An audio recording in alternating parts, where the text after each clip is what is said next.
Hi students, today in this session I am going to discuss few question and answer related to proton NMR spectroscopy. The first question is, the unknown compound having molecular formula C4H8O has absorption band at 1070 per centimeter in IR spectrum. In its proton NMR spectrum, two multiplets are observed with 1:1 ratio. Identify the compound. So this is a subjective type of question. So we need to identify this structure of the compound. Here they are given the data related to IR spectrum, and they mentioned that in proton NMR it is going to show two multiplets of 1:1 ratio. So in order to approach this problem, first we need to use this formula, that is we need to find double bond equivalence or index of hydrogen deficiency. So this is the formula in order to find the double bond equivalence or index of hydrogen deficiency, that is number of carbon atom minus H by 2 minus X by 2. Here X represents halogen plus N by 2. Here N represents nitrogen plus 1. So by using this formula we can find out double bond equivalence. Means whether the compound is having any double bond or ring structure can be identified by this double bond equivalence. So the given molecular formula is C4H8O, and by using this double bond equivalence formula, that is number of carbon atoms here given is 4, hydrogen 8 by 2, so there are no halogen and nitrogen, so plus 1. So calculation of double bond equivalence gives the answer 1. Means the given unknown compound having molecular formula C4H8O has one double bond, or it may have one ring. So this is what we are going to get from double bond equivalence. Means here we have got 1, that implies there may be one double bond in the structure, or there may be one ring.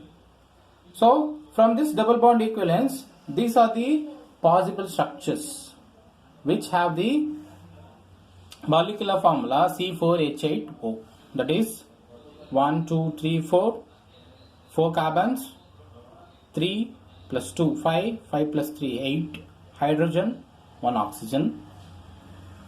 Other possible structure is 1 2 3 4, 4 carbons, 3 plus 2 5, 6 7 8, 8 hydrogen, 1 oxygen, and there is one double bond. Here also there is one double bond.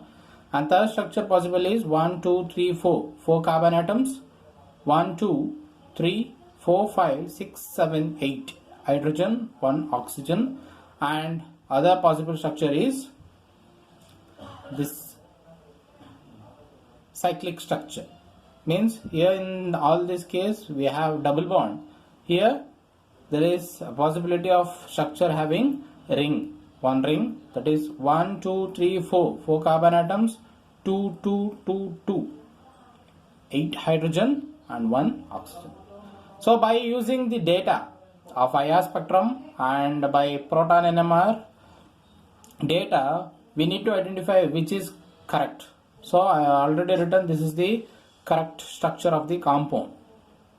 Okay, now we will see how we arrived at this structure. Given that 1070 per centimeter absorption band is observed in the IR spectrum, and as we know that it is a ketone carbonyl group, and we know that carbonyl have stretching frequency around 1715 per centimeter.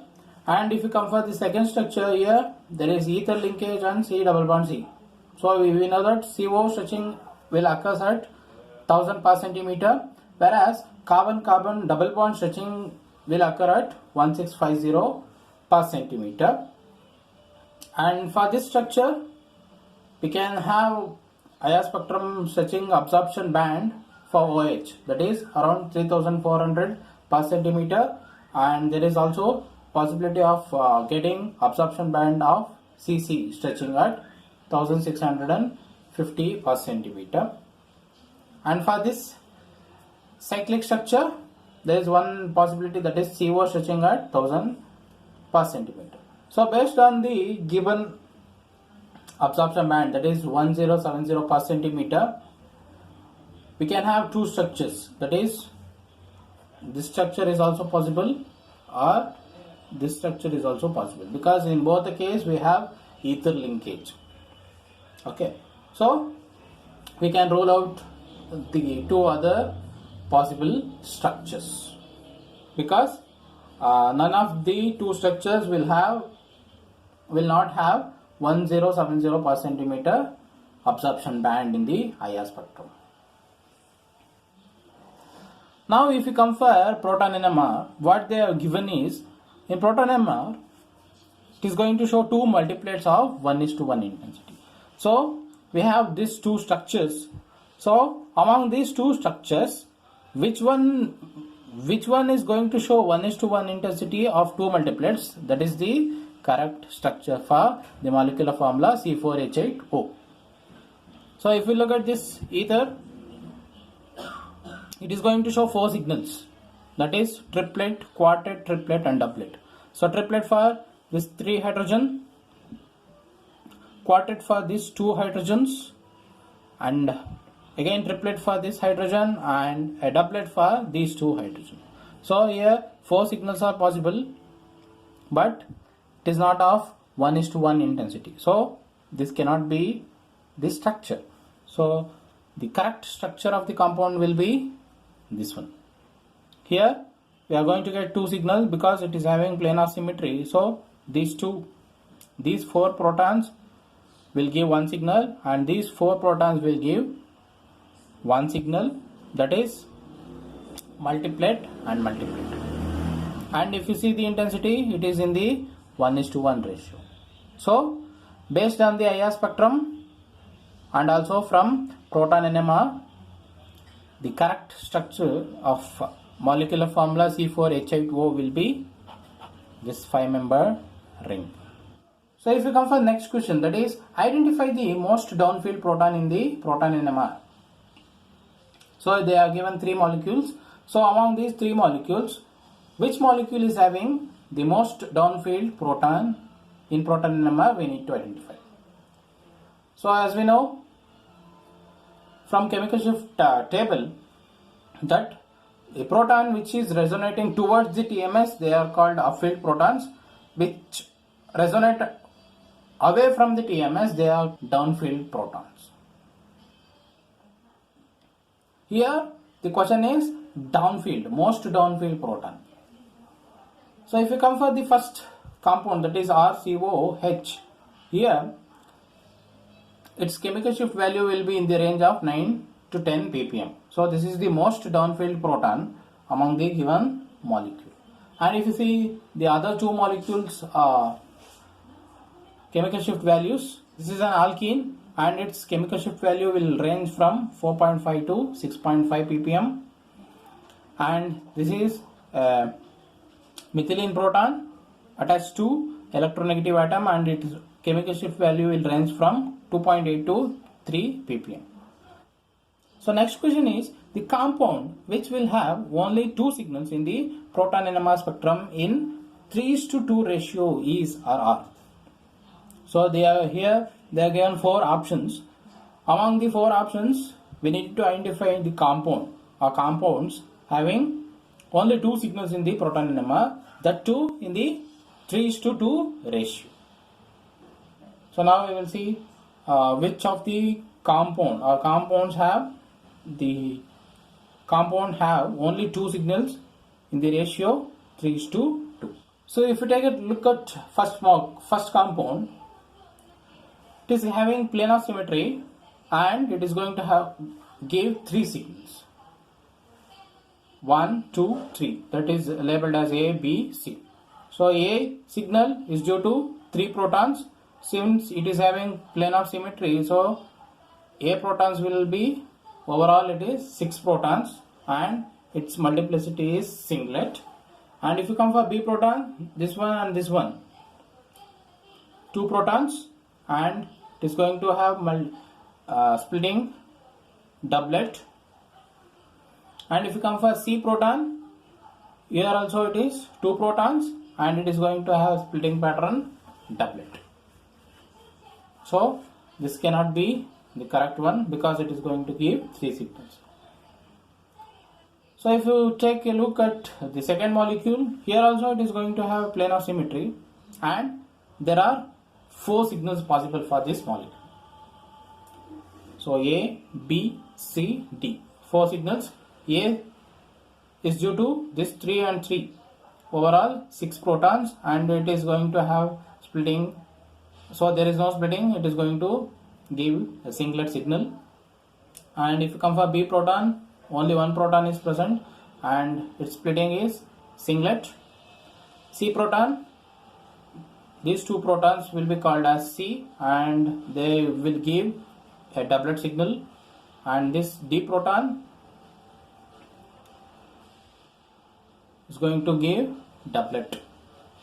Means this compound is also not possible because it is going to give 4 signals. And if you come for the third molecule, here also it is going to have planar symmetry, and this compound is going to give 2 signals. That is, this is one signal and this is B. Since it is having planar symmetry, so this is also going to become same, B, and this is A.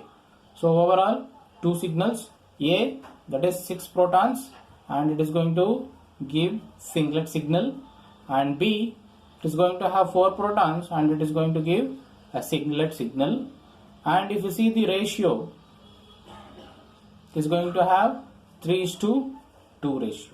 So this is one possible structure, and we need to check for other molecule. So here also it is going to have the planar symmetry, and here also it is going to give 2 signals. So this is A and B. So it is going to provide 2 signals. A corresponds to 6 hydrogen.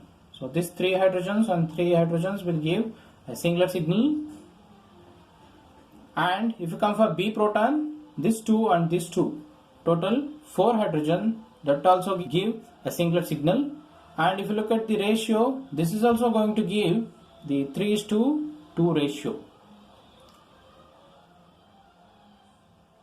So hence this is also correct. Compounds which will have 2 signals in the proton NMR is C and D. So it is a multiple selection question. These 2 compounds will give only 2 signals in the ratio 3:2. So next question is the number of proton NMR signal for compound P and Q respectively. So here they are given 2 compounds P and Q. We need to identify number of proton NMR signal for these 2 molecules P and Q. So now we will see for first molecule.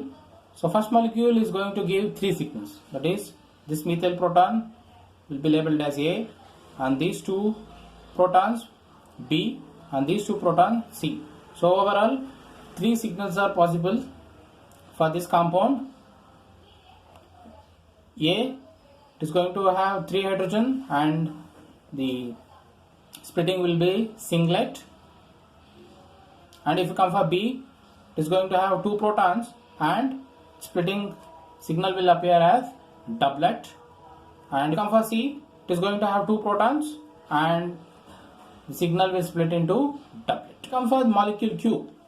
So this is the molecule, and this molecule is going to give 4 signal. That is, this 3 and 3 methyl protons labeled as A, and they are going to give signal as doublet because there is adjacent 1 proton. By applying n plus 1, 1 plus 1, this A protons will split into doublet. And if you come for this B proton, since it is going to have 3 plus 3, 6, 6 plus 1, 7, so we are going to call it as multiplet. That is B proton, B, it is having only 1 proton, but due to presence of adjacent 6 protons, it will split into multiplet. And if you come for C, here there are 2 protons, and due to adjacent 3 protons, it will split into quartet. And if you come for D, it is going to have 3 protons adjacent to this there are two protons. So 2 plus 1 will split into triplet. So the number of proton NMR signal for compound P and Q will be, option A is correct, that is 3 and 4. So 3 signal possible for P and 4 signals are possible for Q compound. And next question is, at an operating frequency of 350 MHz, the shift in hertz of resonance from TMS of a proton with chemical shift of 2 ppm is. So it is a numerical answer type question. So here they asked the shift of resonance from TMS of a proton. So they are given the chemical shift value, that is 2 ppm, and operating frequency of the spectrometer, that is 350 MHz. So we need to find the shift of resonance from TMS of a proton. So in order to find this shift in resonance, we need to use this formula, that is delta ppm is equal to shift in frequency from TMS divided by spectrophotometer operating frequency. That will be in megahertz. Shift of resonance from TMS will be in hertz, and chemical shift value will be in ppm. So delta ppm is equal to hertz by megahertz.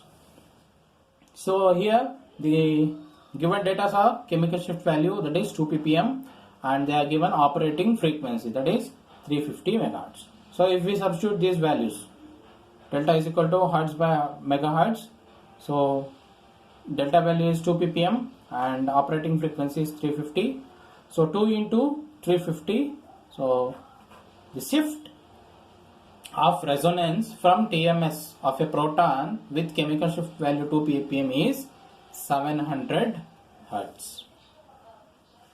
So it is going to have a shift of resonance from TMS, that is 700 hertz.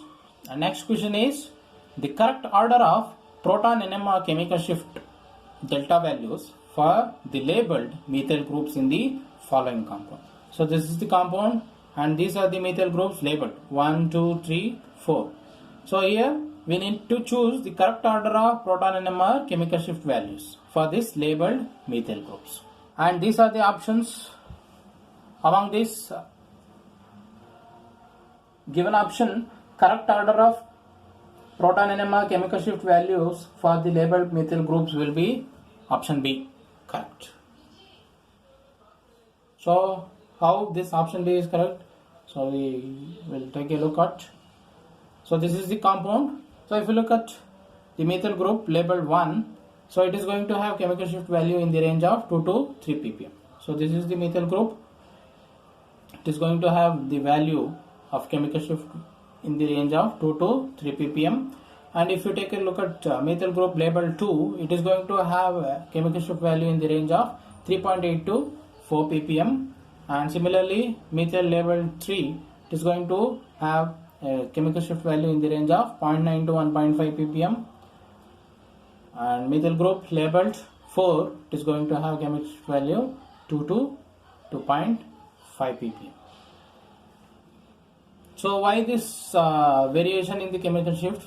We will see, because here the methyl group labeled 2, it is attached to an electronegative atom. So due to this electronegativity of this oxygen and which is attached to electron withdrawing carbonyl, so there will be de-shielding of these protons of this methyl group will take place. So hence they resonate at down field. Similarly, if you come for methyl group labeled as 1, it is benzylic proton next to electron withdrawing group. So this methyl group, it is a benzylic.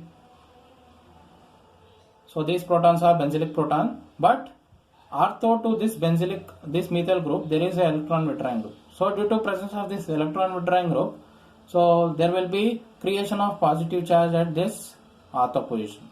Hence, so this is going to resonate at 2 to 3 ppm, means that is higher delta values.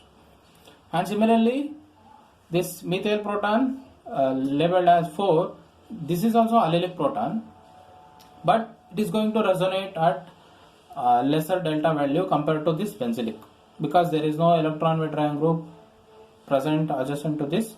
So hence it is going to have lesser chemical shift value, that is 2 to 2.5 ppm.